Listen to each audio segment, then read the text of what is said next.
बारिश में गरीब ससुराल वालों ने खाया पनीर ब्रेड पकौड़ा।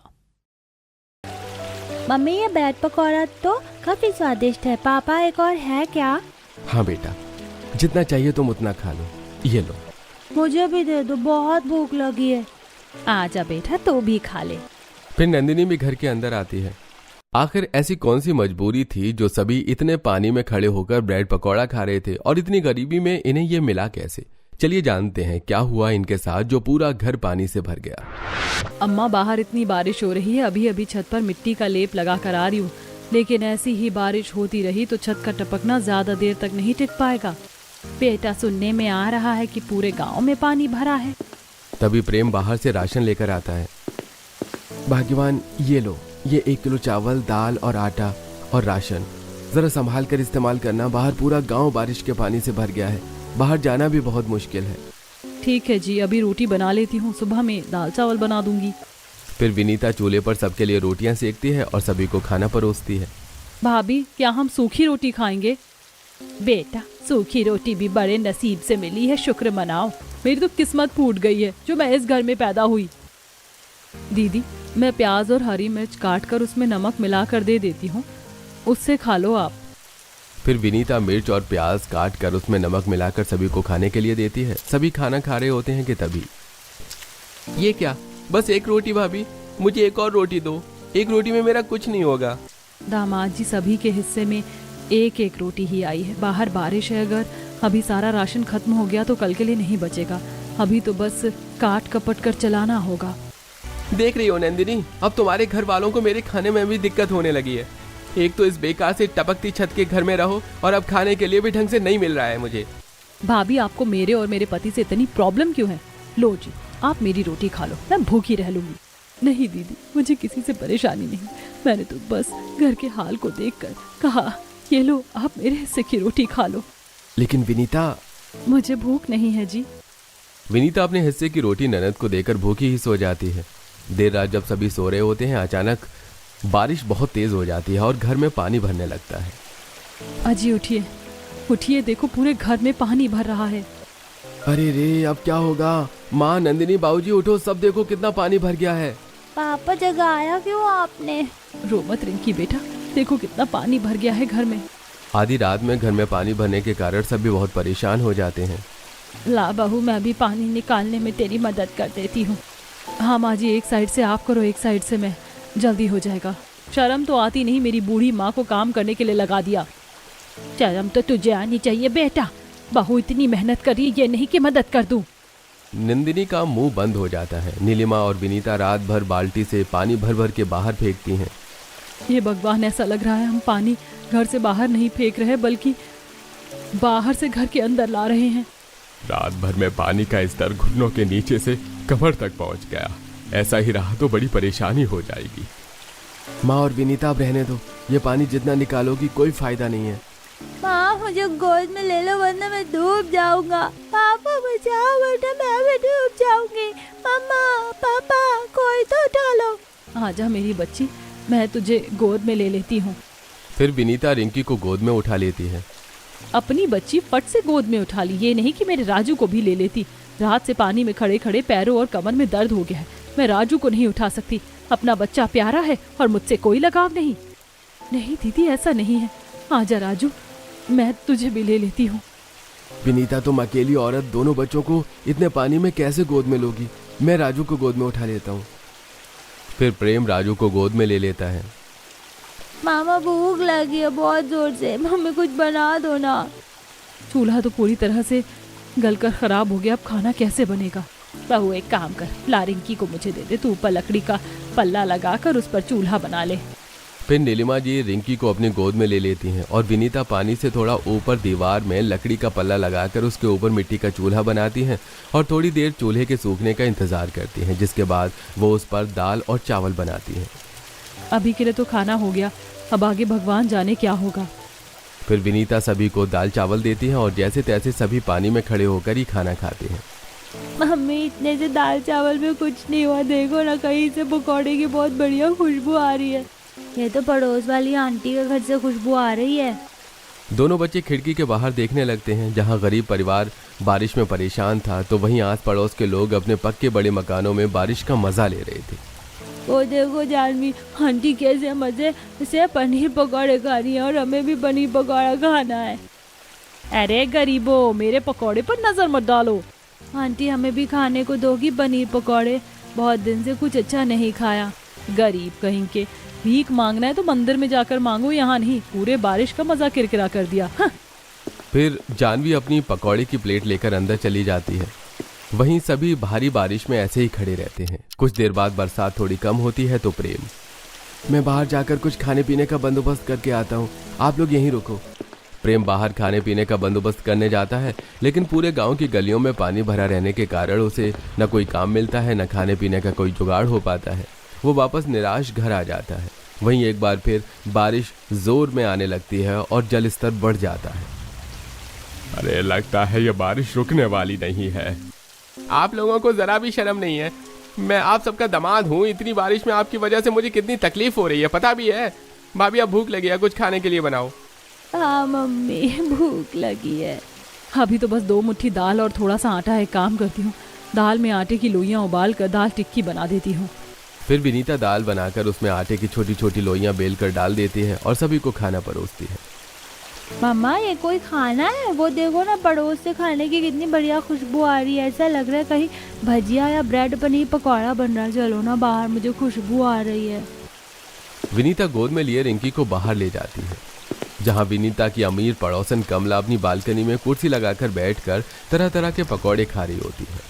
अरे वाह बहू, क्या पकौड़े बनाए हैं! ये आलू और प्याज के पकौड़े से ज्यादा तो पनीर ब्रेड पकौड़े में स्वाद है।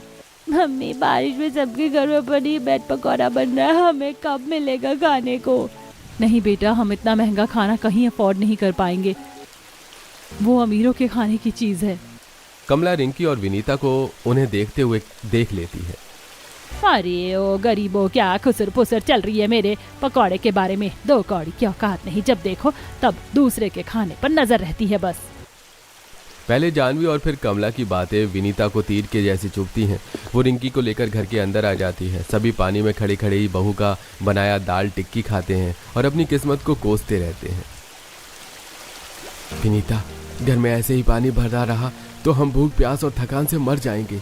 हमारे पड़ोसी अमीर और घमंडी हैं, वो हमारी बिल्कुल भी मदद नहीं करने वाले हैं। मैं गांव के बाहर काम की तलाश में जा रहा हूँ। मेरे आने तक तुम घर का और बच्चों का ख्याल रखना। फिर प्रेम कमर तक पानी में घर के बाहर काम की तलाश में निकल पड़ता है, जहाँ घर में इतना पानी भरा था कि घर वाले न बैठ सकते थे न ही सो सकते थे। ऐसे 2 दिन बीत गए, प्रेम की कोई खबर नहीं।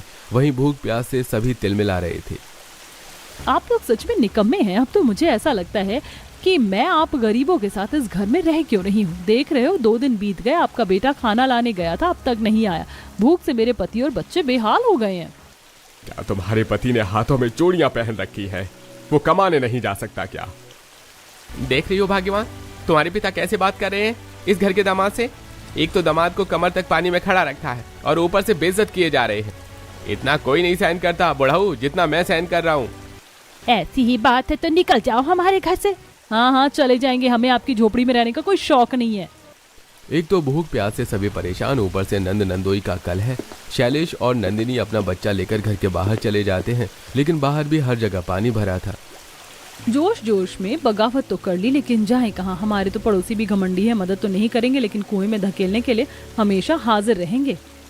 अरे नीलिमा की बिटिया, क्या हुआ? बारिश का आनंद ले रही हो क्या? बूढ़ी का की मदद नहीं कर सकती है तो कम से कम मजे मत लो।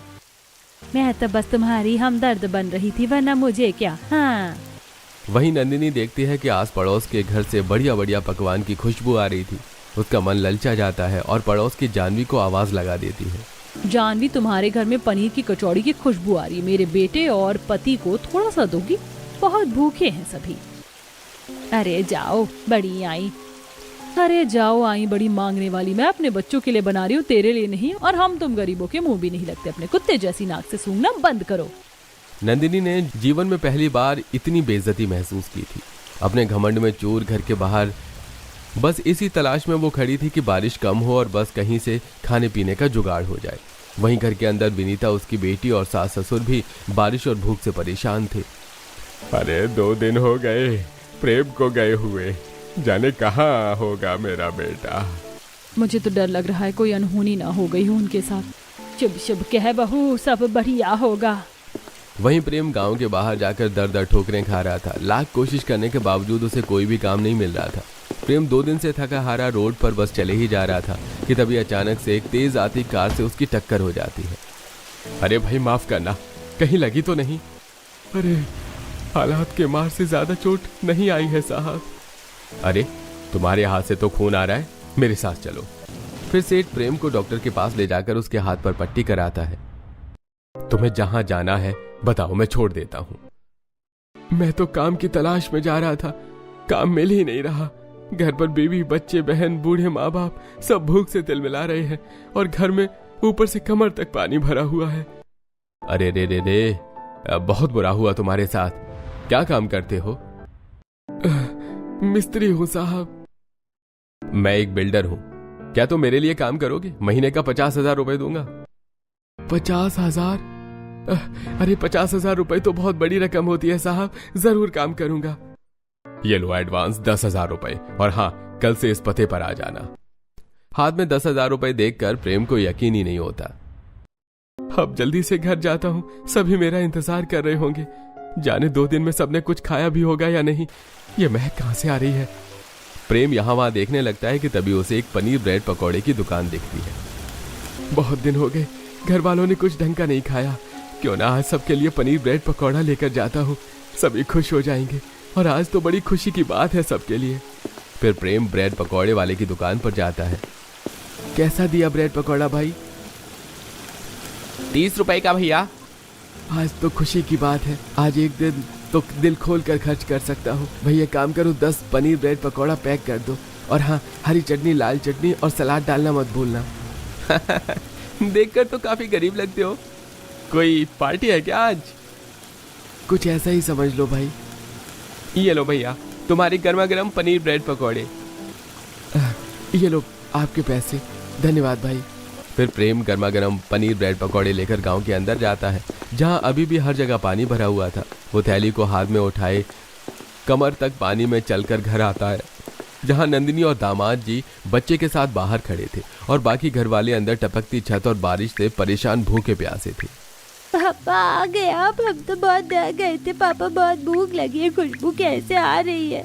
बहुत दिन से कुछ बढ़िया नहीं खाया। पड़ोसी भी पकौड़े तलते हैं लेकिन खाने को बस ताने मिलते हैं। आप फिक्र ना करो जी, ये रिंकी कुछ भी कहती है। अजी काम मिला या नहीं? ये पन्नी में क्या है? अरे भाग्यवान, काम भी मिल गया और 10,000 रुपए एडवांस मिले हैं। ये लो, मैं आज सभी के लिए पनीर ब्रेड पकौड़े लाया हूँ। पनीर ब्रेड पकौड़े का नाम सुनकर ही सभी के चेहरे पर एक बड़ी सी मुस्कान आ जाती है। आज तो बहुत दिन बाद कुछ बढ़िया खाने को मिलेगा। जिसके बाद विनीता सभी को पनीर ब्रेड पकौड़े निकाल कर देती है और सभी बड़े ही चाव से ब्रेड पकौड़े खाने लगते हैं। आज सभी की आंखों में खुशी के आंसू थे। पनीर ब्रेड पकौड़े के साथ उन्हें एक बेहतर जीवन की उम्मीद मिली थी। वहीं नंदिनी बाहर से सभी को खाते हुए देख रही होती है। क्या अब मैं इतनी बुरी हो गई हूँ कि आप लोगों को चुभने लगी? मुझे किसी ने पूछा तक नहीं। तुम भी अंदर आ जाओ नंदिनी जो, और लो सभी के लिए मैं ब्रेड पनीर पकौड़ा लाया हूँ। लो जीजा जी खाओ, आपके लिए 2 लाया हूँ। साले साहब एक ही बहुत है, माफ करना भाई, मैंने तुम्हें इस मुश्किल घड़ी में भी बहुत तंग किया। ये आपके लिए भाभी, उस दिन आपने अपने हिस्से की रोटी दी थी ना।